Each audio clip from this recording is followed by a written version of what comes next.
O, ito lang. Medyo konting ano tayo. O. Napapasok lang pong balita, maraming netizens ang nakaranas ng biglaang pag-log out sa Facebook at Messenger ngayong gabi. Nako! Wala pang detalye kung anong dahilan dyan. Parang yun ang top story dapat. At yun din yung concern natin ngayon habang nag-news kasi dahil na-log out din po Kasi hindi kami. ako makapasok ulit Ako din. Nako, ayun na nga. So, ngayong araw na to, ginimbal ang buong mundo ng pag-log out ng lahat ng tao.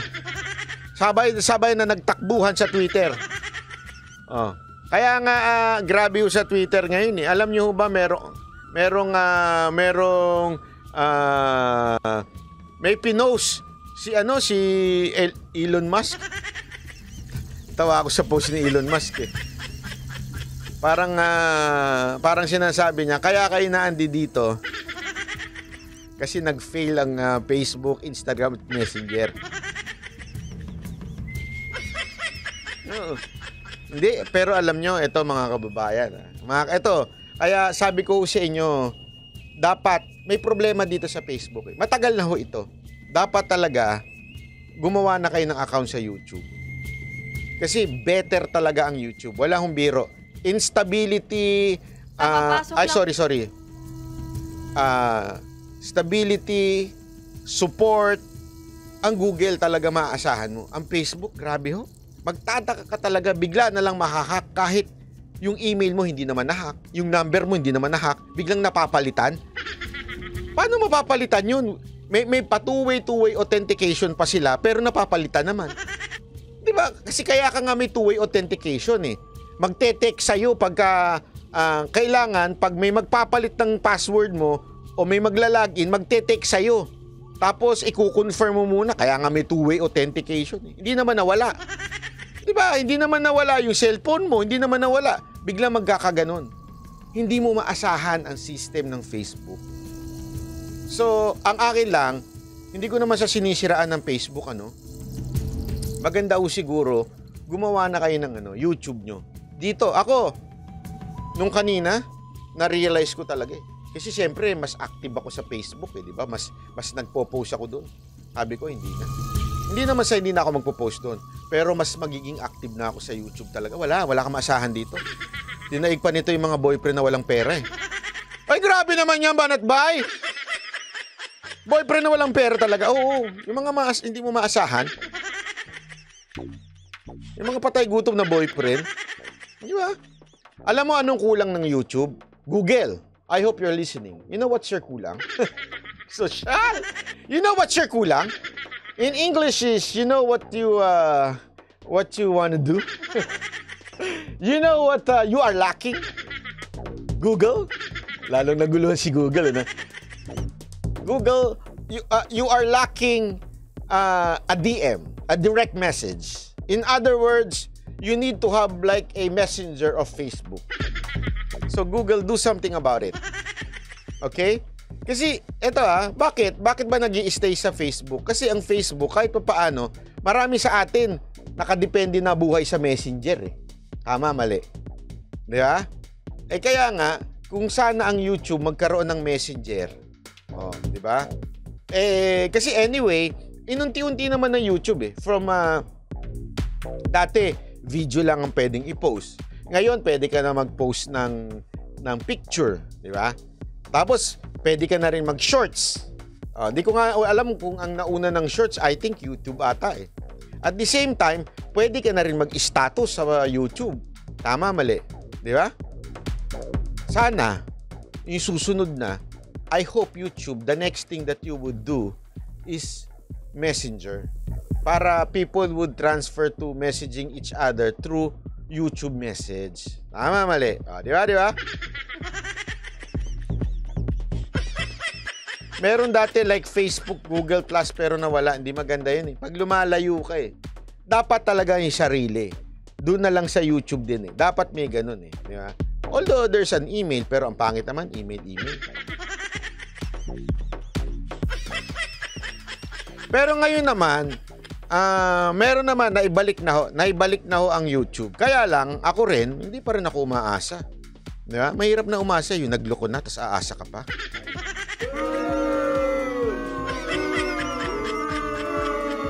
1 is enough. 2 is so much.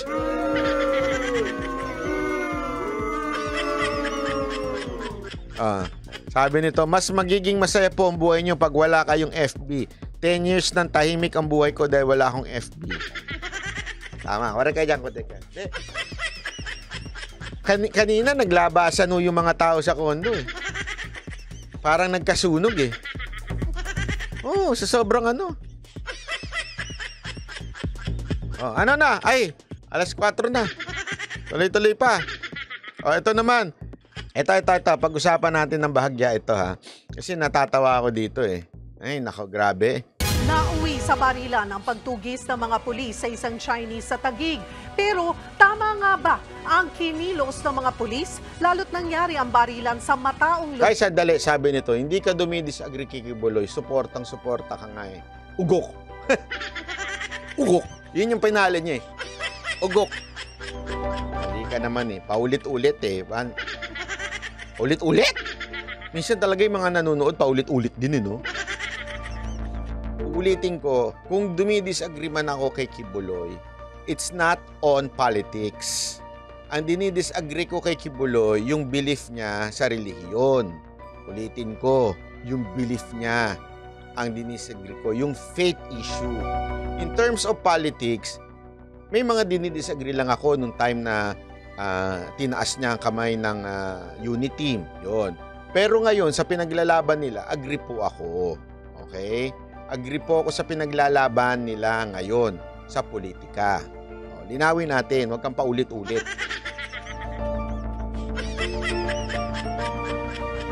Tuloy natin ito ha. Sa BGC, nagbabalik si Dave Abuel. Marami ang nagbukas sa eksenang ito sa Bonifacio Global City sa Taguig kagabi. Sunod-sunod na malakas na putok ang gumulat sa mga motorista at commuter. Kita ang ilang pulis sa kalsada na pilit pinapalibutan ang puting SUV. Pero di sila makalapit dahil armado ang driver. Maya-maya, humarurot palayo ang SUV. Ang isa sa mga nadami na motorista, matinding trauma ang inabot. Nung makita ko na nagpaputok na siya ng baril, yung anak ko nasa loob, pinadapa ko na doon sa loob ng kotse. Kasi hindi ko nga alam, baka mamaya tamaan na kaming dalawa dahil may pumuputok sa harap, may pumuputok pa sa likod eh. Gumanti rin ang putok ang mga pulis.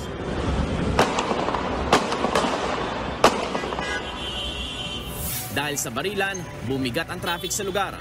Huwag mong galawin, me! Huwag mong galawin, te. Ano yan? Sinagtak! Alam mo, ang kulang lang dito, sa totoo lang, yung mga sumisigaw.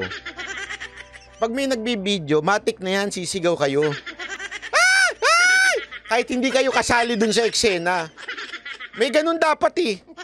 Tayo mga Pilipino, pagka nagkakagulo, kailangan sumigaw eh. Ah! Ah! Ah! Pero nagbibideo ka lang naman. Diba? Kulang ito, kulang. Nagkalat pa sa daan ang mga baso ng bala at mga basag na salamin. Ito, baso ng bala, oh. Ang eksenang ito sa Taguig kagabi, ikinabahala ng marami. Sunod-sunod ang mga komento at mensahe ng pag-aalala ng mga netizen na baka may mga taong madamay sa barilan. Aarestuin na dapat ng PNP Anti-Kidnapping Group ang Chinese. May warrant of arrest kasi siya para sa mga reklamo unjust fixation, panlilinlang at pagsuway sa mga alagad na... Ito, alam mo, naiinis ako dito. Although kahapon medyo pinasadahan na natin to. Pero ulitin ko lang. Kasi naiinis ako eh. Sabi ko, itong mga hinayupak na mga inchik na to. Tayo, nakafocus tayo dun sa island na hindi naman tayo nadadamay. Kung meron man nadadamay, hindi ganun karami. Ito, mantakin mo, nasa BGC. Nananawagan po tayo sa pulis ng BGC. Mga sir, mga ma'am, dati ko kayong pinuri. Dati ko kayong pinuntahan. Kilala ho natin yung... hindi, ito, sinasabi lang ho natin hindi para palandakan. Para lang ho ito, i-disclaimer. Kilala po natin yung pinuno ng BGC na resibo ng BGC. Alam nyo, mga sir, medyo disappointing to. Disappointing to, not in your part. Kasi, alam naman natin na, alam nyo rin naman, na sobrang dami ng inchik dyan sa BGC. Sobra dami. And you have to really be strict. O kung strict man kayo, dagdagan natin. Dagdagan po natin. kung may nakita na kaagad kayong Chinese, baka pwede kayong magdagdag ba ng kasi ang dami na ho dyan eh. Hindi na ho biro. Alam nyo ho yun. Hindi na ho biro. Dapat may intelligence kayo dyan na umiikot. Na talaga hong binagmamasdan ho itong mga Chinese na ito. Kasi mantakin nyo, nakipagbarilan sa inyo. As far as I remember, yung mga binibigyan ho ng warrant, kasi binibigyan nila ng warrant to eh. Parang si-serve nila ng warrant. Pag mga Pilipino, medyo suko kagad eh. Pero to mga inchik na to, nakipagbarilan. Bakit ho sila nakipagbarilan? Di ba? Bakit ho sila nakipagbarilan? Ibig sabihin, malakas ang loob nila, marami sila. And eto alam nyo nung ako po ay di naman lingid sa inyo, di ba? Ako po ay naghanap ako ng nag-inquire. Hindi pala, nag-inquire po ako ng bulletproof na mga sasakyan. Alam nyo, kung sino ang mga seller, magugulat kayo. Puro Chinese. Puro sila Chinese. As in, hindi ho isa lang ang natanungan ko kung sino may-ari ng bulletproof na yon. Tapos nung na-meet ko na. Okay? Yung pinakita na sa akin, yung lahat ng papel, kumpleto. Yung lisensya nung may-ari, nandun din. Chinese din. Lagi nyo may dalang interpreter eh. Ito ho yung mga lehitimong Chinese. Magtataka ka na grabe ho pala sila. Ganun na sila kaano dito sa Pilipinas. And hindi ho isa, hindi lang Land Cruiser ang meron sila, pati yung Cadillac. As in, puro ganun ang bentahan nila. Ang dami ho nila. Anong punto dito? Because, kaya nga nakakagulat eh. May kinausap nga ako senator, hindi ko na lang sasabihin kung sino. May kinausap akong senador eh. Sabi niya, kasi nga may alam mo ito sa mga nangyayari. At sinabi niya nga alam mo talaga, magtataka kasi kayo eh. Ito istorya na tingnan ninyo kung anong sa tingin ninyo. Magtataka kayo, why suddenly biglang papayagan na humawak ang sibilyan ng matataas na kalibre ng baril? Suddenly ibig sabihin, out of nowhere, biglang sabi ng pulis, eto na. Sige na, pwede na kayong gumamit ng matataas na kalibre ng although semi-automatic lang. Kasi ngayon, pwede ka naman mahaba pero 9mm lang. Okay. Malinaw ho 'yun. 9mm o yung mga kino-convert lang pero semi-automatic pa din. Pero ngayon, itong papayagan na ho, yung inaayos na ho yung IRR, mas mataas na. Ito na yung mga malalaki na yung bala. Bakit biglang pinayagan ng PNP? Hindi mo alam kung bakit. Pero isang ang sabi nung sa akin nung kausap ko na senador, posible kasi na baka may intelligence report din na kaya papayagan ng ito kasi pinasok na talaga tayo. Hindi lang po ako nagsabi niyan kahit to si Senator Lacson na, di ba? Marami na ho dito mga sleeper cells. Ayan, 7.62 caliber. So, anong ibig sabihin po nun? Marami na ho. Nakakatakot na. Kaya nga sana, nananawagan tayo sa BGC. Alam mo, BGC, very peaceful dyan. Yan ang pinagmamalaki ng mga foreigner na napakaganda sa Pilipinas. Ngayon, dahil dito sa ganitong instance na to, yung chief dyan sa BGC, sir, medyo higpit tayo ng konti. Sir, medyo tayo ng konti. Kung kailangan nyo maglagay ng checkpoint sa BGC, gawin ninyo kung kakailanganin. Para ho, lalong-lalo na, hindi ho para pag-inita ng mga nakamotor chief. Kaya ho tayo magpapa-checkpoint, para ho dito sa mga Chinese. Sorry kung gano'n ang kasi dahil sa ganito, medyo alam mo, masakit pa dito. Ang dali nila makakuha ng lisensya ng baril. Why? Laki pera eh. May pera sila eh. Ang dali nila maka-avail ng mga, aside from the lisensya, mismo yung baril. Ang bilis nila makakuha. Tapos, ang matindi pa niyan, di ba? Yung mga ilang pulis, talaga nga naman pagka-Chinese, baw na baw. Alam nyo, yung ating kapulisan dyan sa ano ho yan, mahigpit ho yan sa mga Chinese. Pero kung may mga ganitong instances, makukulayan kayo ng hindi maganda. Sir, maaanuhan kayo na baka isipin nila kaya malakas yung mga matalakas sa loob ng mga Chinese na yan ay dahil sila ho ay protektado. Di ba ho? Malay ho natin, di ba? Tingnan ho natin. Kaya nga sana, sinasabi ko sa inyo, higpitan po natin. Hindi na ho dapat maulit yung ganito. Kasi nasa mataong lugar ho ang BGC. Nandyan pa naman yung pinagmamalaki natin, di ba? Oh, sabi nito isa, pinasok na tayo ba na sundalo ng Chinese? Ganun ba? Yun ang haka-haka at kahit nga, di ba, sabi ko nga sa inyo, kahit si Senator Lacson, sinabi niya, baka pinasok na tayo ng mga sleeper cells. Ano ba ibig sabihin nun? Yun yung mga pumapasok na sibilyan. Pumapasok ko silang sibilyan, pero sa totoo lang, sila ho'y mga spy. Armado na. Ibig sabihin ng sleepers, natutulog lang, anytime na i-active sila. Ibig sabihin, normal to. Sabi nga sa akin ng senador na kausap ko. Kasi kinikwento ko sa kanya dito sa kondo ko, marami na mga Chinese. Sabi niya, kaya dapat protektado ka lagi. Kailangan, kasi baka mamaya kapitbahay mo na yun. Hindi, sabi sa akin, napraning tuloy ako. Hindi, tama nga naman yun di ba? Baka mamaya, nandyan lang sila Kasi, tandaan nyo, ang itsura naman nila, hindi mukha sundalo Hindi sila mukhang sundalo. Sila yung mga spy, parang ang itsura nila, mga ganun. Pero sa totoo lang, once sila ginising na, ibig sabihin, kaya nga sleeper, pag ginising na sila, mag-aarmas na sila. Ang problema, may mga armas sila. Ito ang halimbawa na may armas sila. Dapat higpitan sa immigration. Ang tanong, Chimmy Kim, hindi kaya kasangkot ang immigration? Tandaan ninyo, yung nahuling mga pastillas na immigration, sa tingin nyo ba totaling nawala na yon? Kasi, nung panahon na yon, kahit pa paano, less pa lang makikita mo. Ngayon, mas marami ka nang makikita.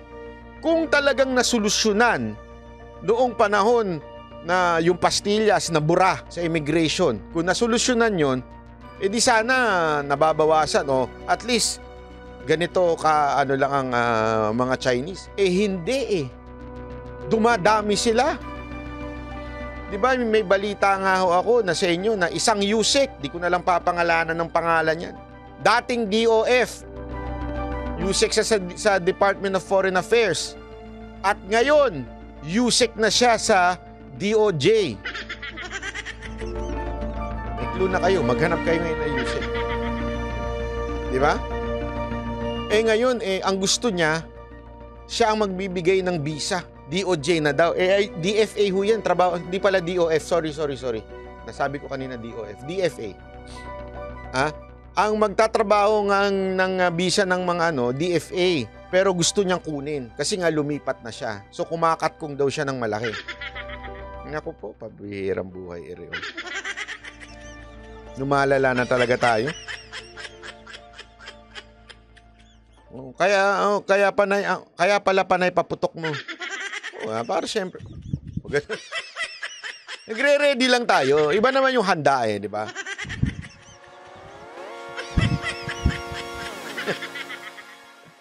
Tapos nabitawan no?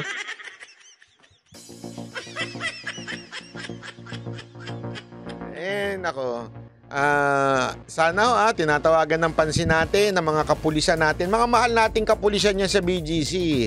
Mahal natin yung mga yan kasi mga matitino yan, mga snappy ho yan mga yan yung mga pulis sa BGC. Snappy ho yan. Pero mga sir, mga ma'am, bantayan ho natin, doble ho natin. Pag nakakakita tayo ng incheck, tingnan na kagad natin kung may bumubukol. Hindi, bumubukol, hindi huwalit yun Kung hindi rin yun edits Yung bumubukol, ibig sabihin, alam mo yun, mapapansin nyo naman kung may bumubukol Kasi, okay lang sana kung may bumubukol ng mga Pilipino. At least kahit pa paano, Baka may PTC yan. No? Wala ba tayo magproblema dyan, di ba? Kaya lang, ba't yung mga Chinese magkaka-PTC? Alabo naman.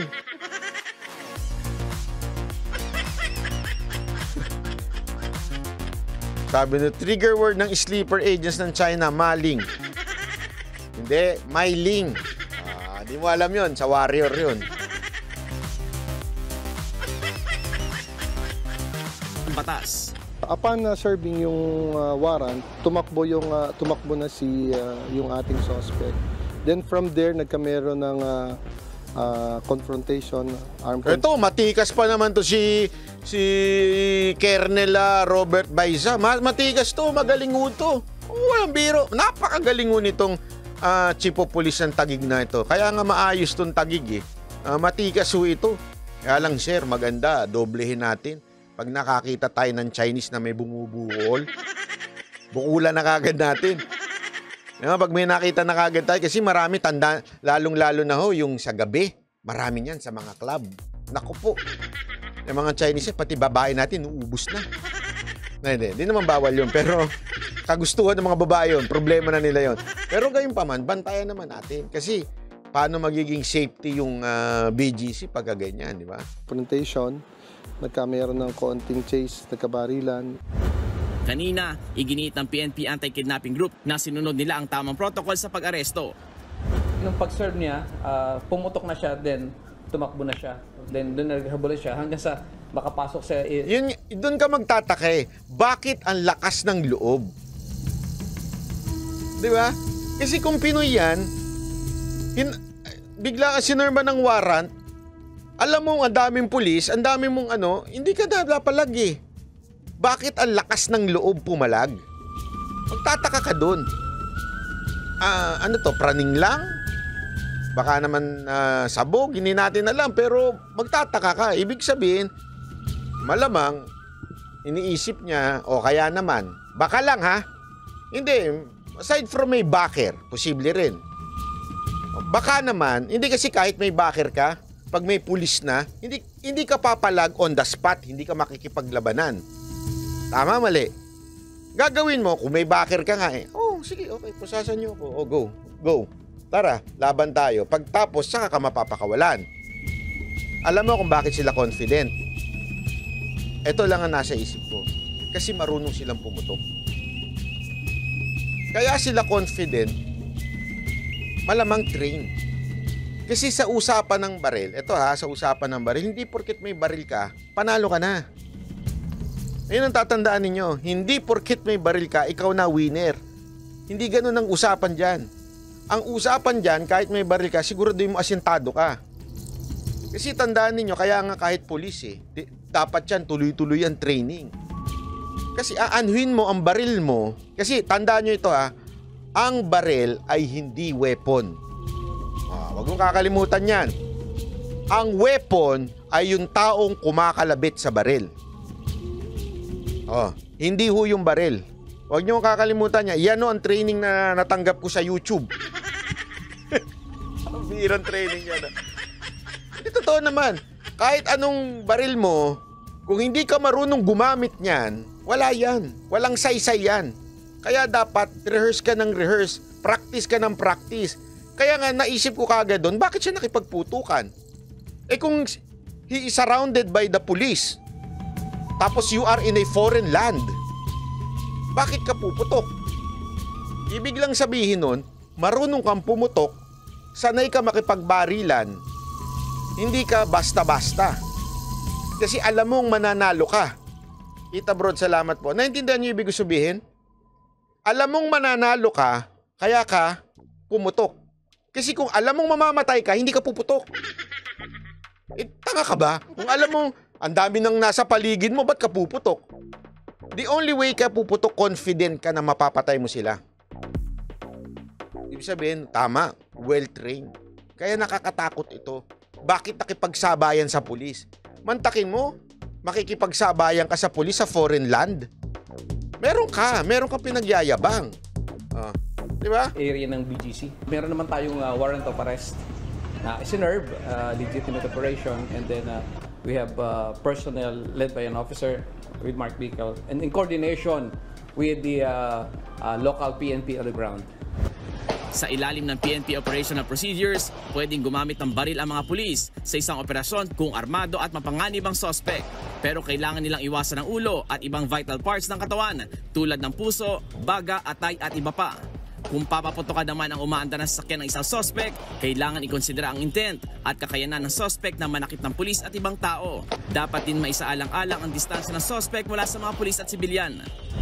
Ilang establishmento at sasakyan din ang nadamay sa habulan at barilan. Magsasagawaran ng ocular inspection ng PNP AKG sa lugar.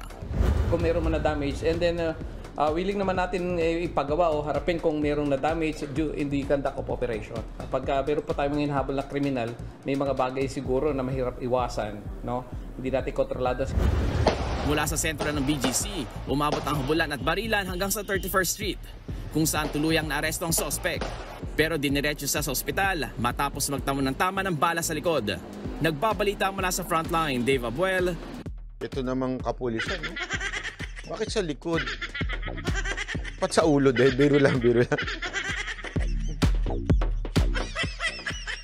Ay, grabe. Ang ganda ng sinabi nito. Oh. May budget ba ang gobyerno sa pag-train ng mga pulis? Huwag tayong pumunta dyan. Iinit ang ulo ko. Iinit ang ulo ko. Alam to na mga kapulisan. No? Kayo mga kapulisan, alam nyo to. Oh, para mag-schooling, kayo pa ang nagbabayad. Kayo pa ang naglalabas. Alam nyo ba, continuous ang training ng mga pulis? Nag-i-schooling pa sila. Tuloy-tuloy yan. Yung firing nila, sila rin na nagbabayad. Sila lahat. Kaya nabibuisit ka eh. Bakit? Putang inang kongreso yan, inuubos yung pera sa mga walang kwentang ayuda. Doon ka nakakairita eh. Ang dapat inaalagaan natin, lalo na sa panahon na ngayon, na grabe na ang criminality, aba, mas may training pa yung mga kriminal. Mas may bala pa yung mga kriminal. Alam niyo yan. Kawawa, alam mo sa totoo lang, kawawa ang mga pulis. Bakit to? Dapat nga regular ang training yan eh. Dapat regular ang mga balang ibinibigay sa kanila. Hindi ho eh. Ang katotohanan niya na hindi ho sila. Yung mga opisyal siguro, pwede.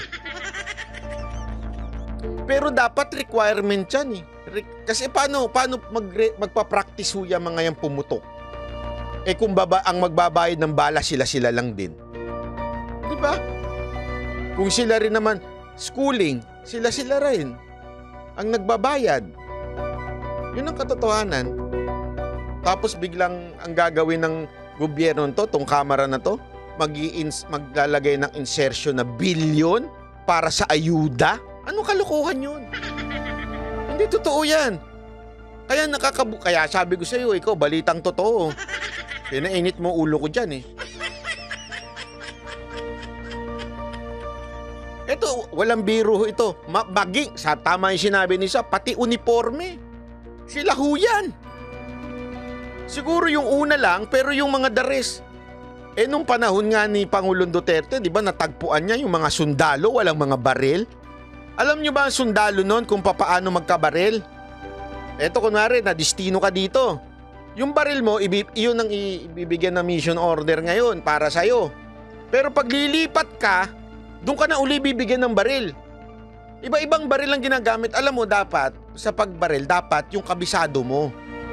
Dapat sa'yo na talaga yan.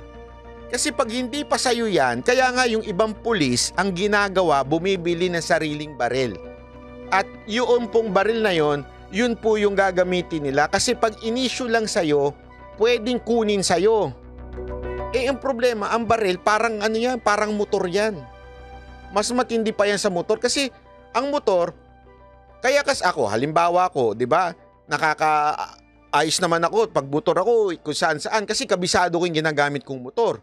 Pero nung napunta ako sa San Francisco, nakadalawang semplang ako sa Harley na yan. Kasi nga, iba yung Harley, compare mo sa motor ko. Iba yun. Di ba? Ibang-ibang klase ho yun. Oh, ganun din ho sa baril. Kailangan kabisado mo yung finger kasi pinipinger yan eh.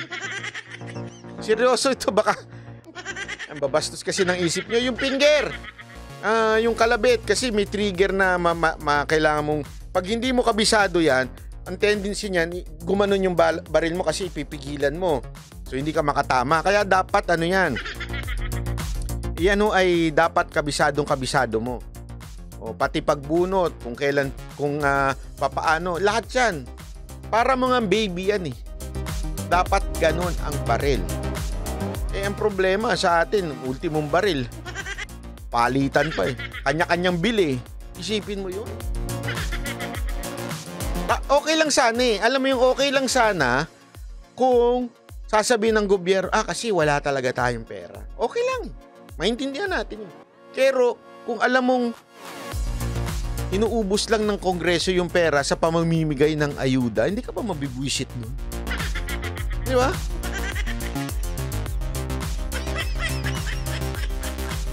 Yun eh. Tanggap mo kung nga rin sabihin ng gobyerno, pasensya na, wala tayong pera para sa mga baril nyo, wala tayong pera sa ano. Tapos, makikita mo yung mga congressman, ayun, namimigay. Isang senador, pangalan ba nun? Aimee? Namimigay ng mga ayuda gamit ang DSWD na insertion lang. Hindi ka ba maiinis nun? Kaya nga sinasabi natin eh, alam mo, eto kaya yung mga pulis, tuwan-tuwa nung panahon ni Pangulong Duterte. Kasi nung panahon ni Pangulong Duterte, talagang mahal na mahal sila ng presidente. Yung talagang, yan ang una kagad inano ni Pangulo, yung mga baril, ayusin, yung modernization, ayusin. Lahat to, tinaas ang sahod, dinoble. Diba sa hindi kaya yung mga pulis natin, mga sundalo natin, mga uniform personnel natin, tuwang-tuwa yung kay Pangulong Duterte. Ngayon, anong prioridad ng Kamara sa budget? Yung bulsa nila.